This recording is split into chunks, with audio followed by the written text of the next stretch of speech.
Менің жүрегімдегі мектеп бұл Қызылорда қаласындағы химия биологиялық бағыттағы Назарбаев зияткерлік мектебі.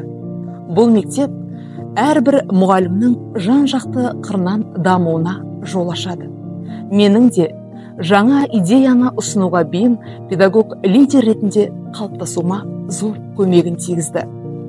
Атап айтар болсам, мектеп әкімшілігінің қолдауымен тәлімгер бейімдеу мектебіне жетекшілік жасауым және ментор мұғалімдер мен менти мұғалімдердің ынтымақтаса жұмыс жасауына мүмкіндік туғызатын авторлық бағдарламамды ойлап табуым менің педагог лидер ретінде өсуімнің бірден-бір айғағы болды. Сонымен қатар, педагогикалық өлшеулер орталығының ұйымдастырған дарынды балалармен жұмыс жасау курсына қатысып, тренер атанып, мектепте мұғалімдерге осы бағдарламаны жүргізудің қыр-сырын таныстыруым да мектеп берген мүмкіндіктердің бірі.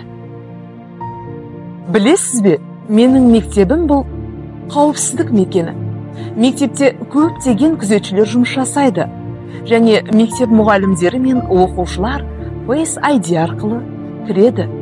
Сонымен бірге мектебімізде жоспарлы түрде терроризмге қарсы, өрт шараларына қарсы жаттығу жұмыстары да жүріп тұрады. Керемет емес пе?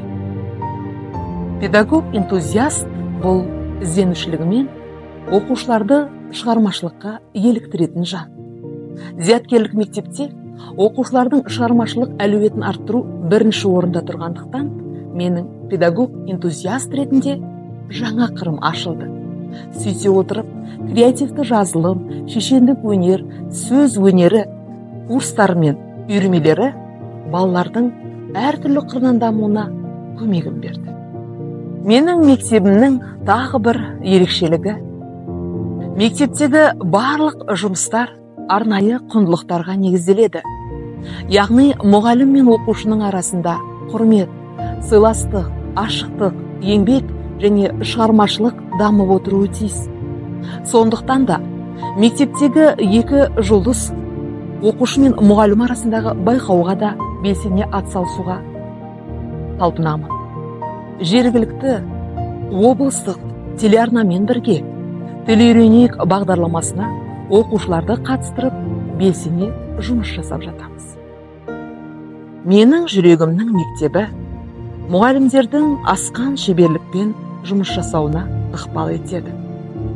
Белсенді түрде жұмыс жасаған мұғалімнің сөзсіз жұлдызы жанады.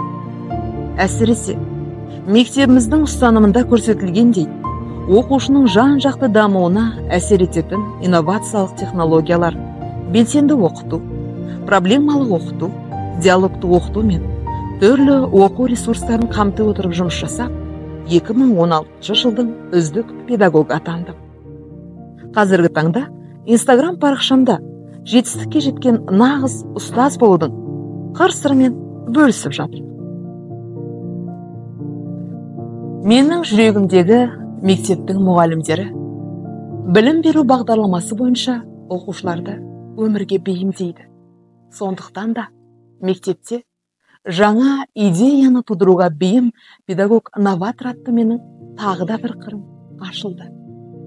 Яғни педагог-новатор ретінде жұмысымды әрі қарай жалғастырып, өз білімімді жетілдіру үшін Global сапа оқу орталығының мұғалім трансформациясы атты курсына қатысып, оқушылар мен мұғалімдердің soft skills, яғни икемділік дағдыларын дамыту бойынша өз білімімді жетілдірдім.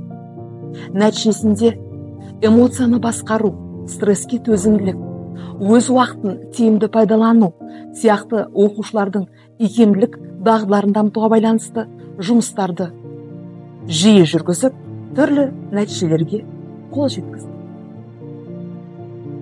Нәтижесінде оқушыларым байқауларға дайындық барысында ақыл-ой дағдыларымен қатар soft skills, яғни икемділік дағдыларында жетілдіргендіктен 40 мысал желілік байқауында бас жүлде, ұлттық зияткерлік меншік институтының болашақ сенің қолыңда, ойлан тапта, жасампаз бол, республикалық эсселер байқауында 2-ші орын. Менің әуезовым желілік әңгімелер байқауында 2-ші орын. Жас жазушылар республикалық конкурсында бірінші, екінші орын. Желілік ғылыми жобалар байқауында үшінші орын. Әл-Фараби республикалық ғылыми жобалар байқауында екінші орын. Тіл тәуелсіздік тұғыры республикалық байқауында екінші орын. Және желілік қазақ тілі мен әдебиетінен пәндік олимпиадада екінші орын, юниор олимпиадасында бірінші орын иемденіп, бізді қуантты.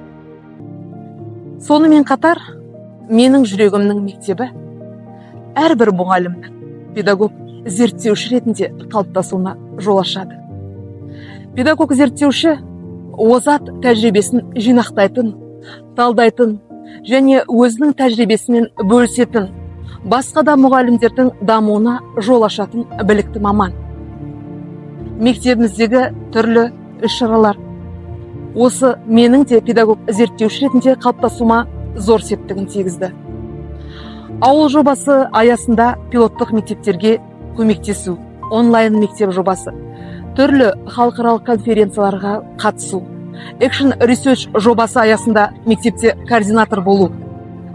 Бұның барлығы да педагог зерттеушінің бірден-бір міндеті. Мектеп жаһандық азаматтық ұстанымға үйретіп, әлем азаматы болуға тәрбиелейді. Әсіресе, тілдер бірлестік апталығында оқушылар шаңырақтар бойынша бөлінген бірнеше елдің салт, дәстүрі мен әдет ғұрпын таныстырып, осы елдерге деген құрметін білдіріп жатады. Бұл да қуанарлық жайт. Конкурстан түскен қаражатты қалай жұмсайсыз деген сұраққа мен оқушылар үшін экологиялық, әлеуметтік мәселелерді көтеріп, маңызды болып табылатын деректі фильмдер түсіру орталығын ашар едім деп жауап беремін. Себебі бұл орталық оқушыларды өмірге бейімдейді, олардың жеке тұлға ретінде қалыптасуына әсер. Егер әлемнің қиын жағдайға тап болған мемлекеттерінде балаларды оқытуға ұсыныс түссе, мен бірден келісер едім. Себебі әкем мені қайсарлыққа үйреткен. Осы қайсарлық менің жүрегімде бар. Және де ең алдымен мен балаларды және өзімнің ұстаздық қызметімді қатты жақсы көремін. Сол басына қиындық түскен мемлекеттердегі балаларды оқытуда ең алдымен мен осы мектептегі тәжірибемді пайдаланып, Редикс оқырмандар клубын ұйымдастырып, түрлі кітаптарды оқытып, оның ішінде ең алдымен Бауыржан Момышұлының қанмен жазылған кітап туындысын оқытып, балаларды өмірге шыңдар едім. Олардың жарқын келешекке деген сенімін оятар едім. Бұл біздің ең негізгі міндетіміз.